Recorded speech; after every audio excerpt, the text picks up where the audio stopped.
जय हिंद दोस्तों। मैं आपका दोस्त संदीप बागड़ी। दोस्तों, जैसा कि आप देख रहे हैं कि जो सब इंस्पेक्टर के इंटरव्यू है वो चल रहे हैं। 23 तारीख से शुरू हुए थे। कई मेरे भाइयों ने 23 तारीख के दिए, 24 तारीख के दिए, वो मैंने वीडियो भी बनाया था। और आज इस वीडियो में हम बात कर रहे हैं, हमारे साथी रामवर जी हमारे साथ हैं। उनके साथ कुछ क्वेश्चनों की डिस्कस करेंगे जो आगे क्वेश्चन आपसे पूछे जा सकते हैं। आप अगर सब इंस्पेक्टर का इंटरव्यू देने जा रहे हैं तो कहीं ना कहीं ये क्वेश्चन आपके सामने आ सकते हैं। हो सकता है आपने इन क्वेश्चनों के उत्तर है वो आपने पहले से तैयार कर लिए होंगे, लेकिन ये जो आप क्वेश्चन सुनेंगे उनमें एक दो चीज़ें ऐसे हो सकती है कि आप नई चीज़ मिलेगी आपको। तो आपको इनको सुनना है और अपने जो आंसर तैयार किए उनमें भी ऐड कर लेना है, क्योंकि आपको पता है कि जो प्रेशर रहता है वहाँ पता नहीं कौन सा आपको आंसर है वो याद रहेगा। तो शुरू कर रहे हैं ऐसे बेसिक क्वेश्चन जो आपसे पूछे जा सकते हैं। तो सबसे पहले हमारे साथ रामवर जी है, उनका परिचय जानते हैं। आप अपना परिचय बताइए। सर मैं धौलपुर का रहने वाला हूँ और मेरी 10वीं और 12वीं माध्यमिक शिक्षा बोर्ड अजमेर से हुई है। और सर मेरी graduation doctor Bhimrao Ambedkar university Agra से हुई है, जिसमें मेरी सब्जेक्ट थी फिजिक्स, केमिस्ट्री और मैथ। और सर मैं वर्तमान में जूनियर असिस्टेंट के पद पर जिला कारागार जयपुर पर पदस्थापित हूँ और मेरी हॉबी है रनिंग और पुशअप लगाना।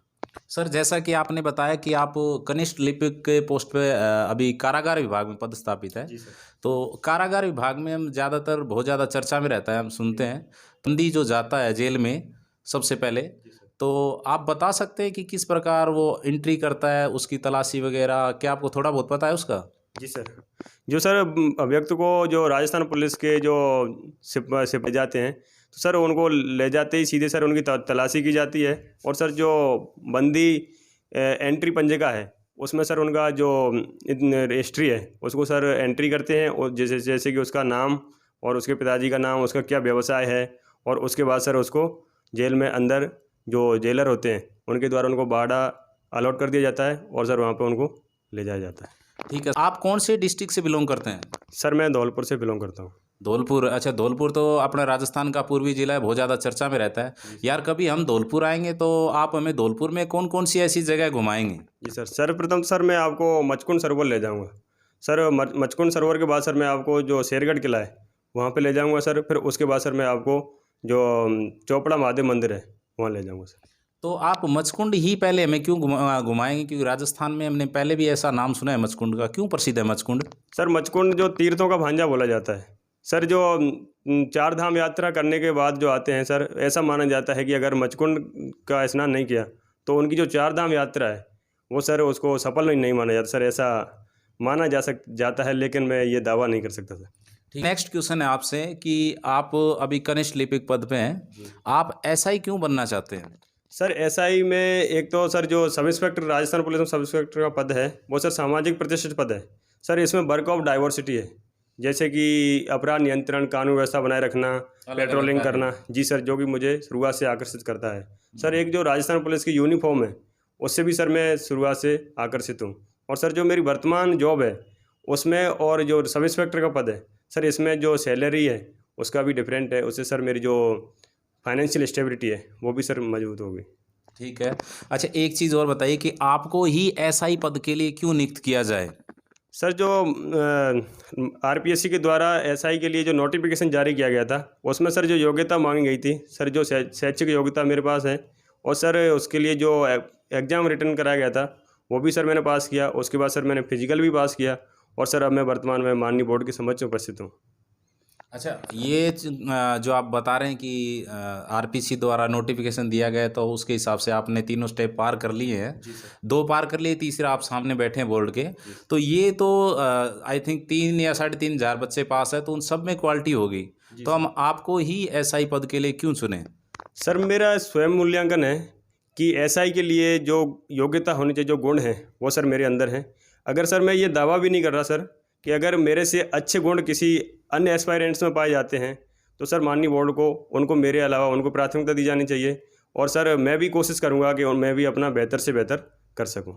अच्छा, एक चीज़ और बताइए कि बोर्ड के द्वारा ज़्यादातर क्वेश्चन किया जाता है कि आपकी कोई दो अच्छाइयाँ, जी।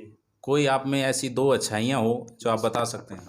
जी सर, मेरे अंदर सबसे बड़ी अच्छाई तो सर मैं मानता हूँ कि मैं कोई भी मेरे को कार्य आवंटित किया जाता है सर उसके प्रति मैं समर्पित रहता हूँ। और सर मैं कोई भी काम उसको धैर्य से करता हूँ सर, और उसको सर पूर्ण लगन से करता हूँ सर। और एक सर मेरा ये है कि मैं जो समय है, टाइम का प्रबंधक हूँ सर। अच्छा, एक आपने राजस्थान पुलिस का एक अभियान चला था, आपको पता हो, महिलाओं के प्रति 2-3 अभियान चलाए थे, राजस्थान पुलिस के द्वारा चलाए गए हैं। जी सर। क्या आप 1-2 के ऐसे नाम बता सकते हैं? जी सर, एक तो सर आवाज़ अभियान चलाया गया था सर, महिलाओं के खिलाफ जो अपराध हैं उनके लिए। और एक सर जयपुर पुलिस के द्वारा पुलिस फॉर यू नाम से अभियान चलाया गया था। और एक सर डूंगरपुर पुलिस के द्वारा चलाया गया था, उसका हाल ही में मैं जो करेक्ट नाम है उन्होंने जो नारा दिया था सर वो मैं रिकॉल नहीं कर पा रहा। कोई बात नहीं। अच्छा, एक चीज़ और बता दीजिए, अपने जो अपराध होते हैं, जी।